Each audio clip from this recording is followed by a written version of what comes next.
All right. Sorry, I didn't realize when we went live, but good morning and thanks so much for tuning into the trade setup. And once again, from all of us out here to all of you, very happy festive season and a great new year. And seems like the start will not be too bad because from the way the US markets ended overnight, it's a positive terrain. The only caveat, Tamanna, is that we had a 1 hour session wherein the markets discounted a little bit of that move, albeit on very small volumes. Yeah, that was a good session, but that's usually a feel-good Samavad session. So good morning to all of you. Let's tell you what the global news flow is looking like on a day when a lot of market participants are wondering, why are we working today? Shouldn't there be a holiday post-Diwali?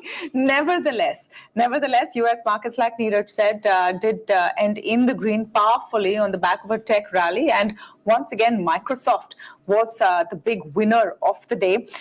Microsoft has been running up on a very hot streak on the back of a conference they're doing on Wednesday, where they're going to reveal more on their AI plan with OpenAI and ChatGPT. So that's something interesting to look at. But the big data point all of this week is going to be on Tuesday, and a lot of factors moving on the back of that. You have inflation numbers for the month of October in the US, which will come out on Tuesday. And that's key to understand in which direction the Fed will head. In fact, two interesting notes on that as well, one from Morgan Stanley and Goldman Sachs.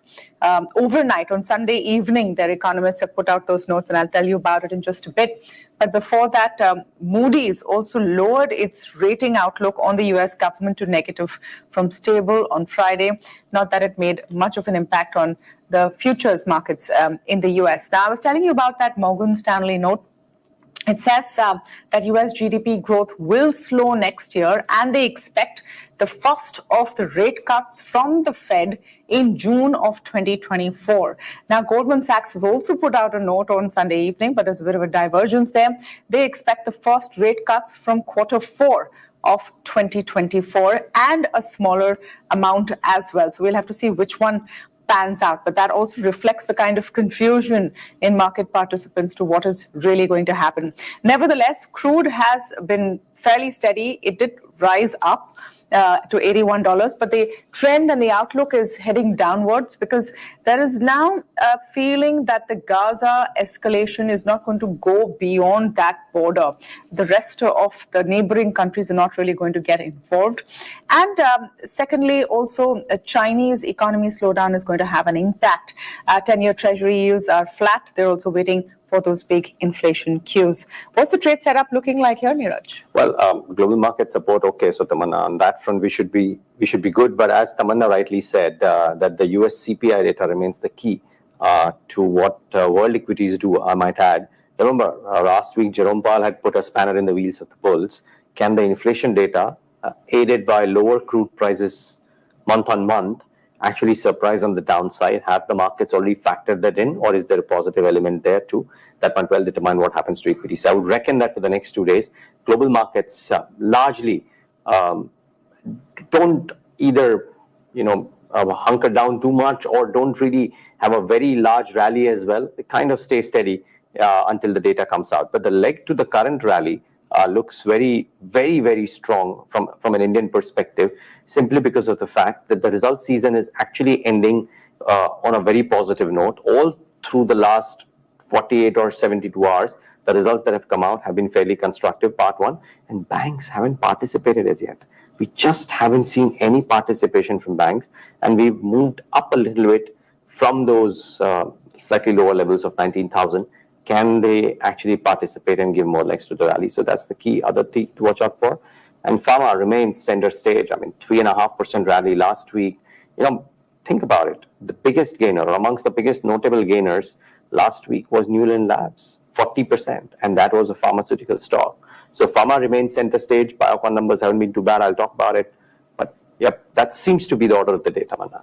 Yep, yes, just tell everyone what results are expected today, and that list is nice and short, at least for the day. Grasim Industries, Narayana Hrudale, Manappuram Finance, and NRB Bearings. That's what we need to look out for. Just a quick word on how fund flows have been in Friday trade. to give a sense of the trend, and that trend continues with foreign investors continuing to offload stocks. 261 crores was that figure on Friday, so it's coming down. DIIs mocked up 822 crores. So that overall theme of domestic investors and domestic mutual fund investors fueling market growth definitely is continuing. Yeah, I'll tell you what stood out in terms of stocks, Tamana, was PSUs. I mean, it's just amazing. Yesterday we were talking to Ramesh Damani and his son, and they are very constructive on PSUs, as a lot of people are. Kisan Bhai Choksi was very constructive on very upbeat about what SAIL has dished out. And I think that's the center stage of the first set of numbers that came out over the weekend. Now, remember, some of these reactions have happened in the truncated session on Sunday. Nevertheless, these are the stocks to monitor. SAIL, revenues up 13%, 29,712. The expectations was 26,413. Margins was the big beat. Yes, I mean, the corresponding quarter number don't matter, but the Bloomberg estimate was 10.4. Margins are 13.04. PAT at 1306. The estimate was 850 crores. So, if I ignore the loss number, that was fine, but the expectation was 850 crores. They delivered 1306 crores. The stock was up about 1.5% or 2% in Sunday's session initially. So, some bit of the juice already in the trade. Hindustan Copper is the other one. Some bit of the juice already in the trade because it was up 3.5% on Sunday's trade. But the numbers, 79% uptick in revenues, margins up 157 basis points at 31.77, PAT up 134% at 60 crores versus 25 crores. Strong showing. PTC India not too far behind. Relative to estimates, 5,200 versus 4,740. Margins expand quite meaningfully. PAT much higher than estimates. So good showing for that one too. And Coal India is the other PSU. Revenues up 10%, beat versus the estimates. Margins a marginal beat versus, actually not a marginal beat, quite a significant beat if you factor in the way Coal India's margins move. They don't typically deviate too much. And PAT up 12% at 6,813. The expectation was 5,292. So PSUs held fort. That's the key point. Some other strong numbers included in Ashiana Housing, good numbers.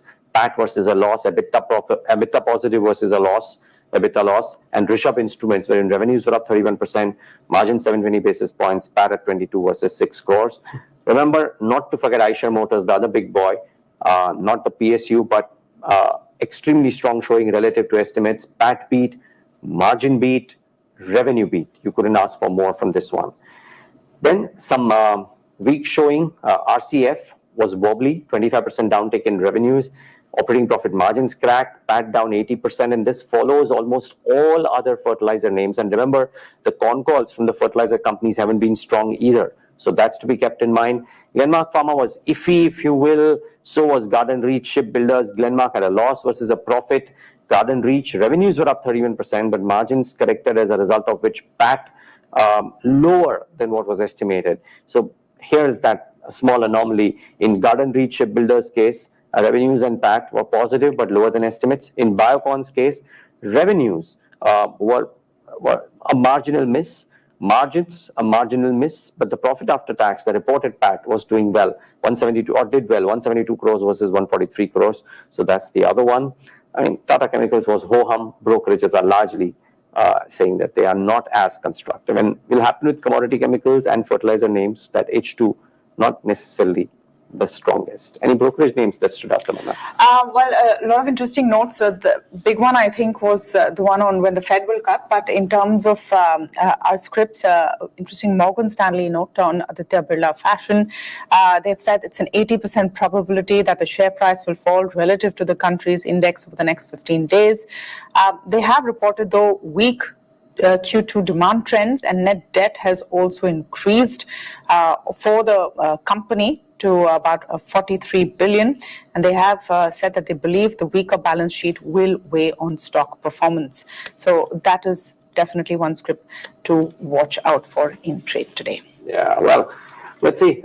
Also, just keep a keen eye out for Z Entertainment. I mean, multiple headlines post all the saga that happened, Tamanna, and I think multiple headlines in multiple papers. One of them which was saying that apparently the Z people are on record or have said in conversations that the top job will not be the deal breaker for this. And if that is to be believed, then well, we may be looking at some positivity for Z Entertainment. So it'll be interesting to see if that stock reacts today. Yeah, we'll have to see if pragmatism weighs in eventually. So that's how we are all set up for a trade this morning. Thank you so much for joining us. But stay tuned to BQ Prime. A lot more coming up through the day. Some great conversations with big companies. You know, you have spoken to quite a few companies, and those interviews will be out today. Yeah, so Biocon is very interesting because they've done really well, at least on the bottom line front. So interesting to see what happens in the second half. Also looking forward to a conversation with Nilesh Shah of Envision.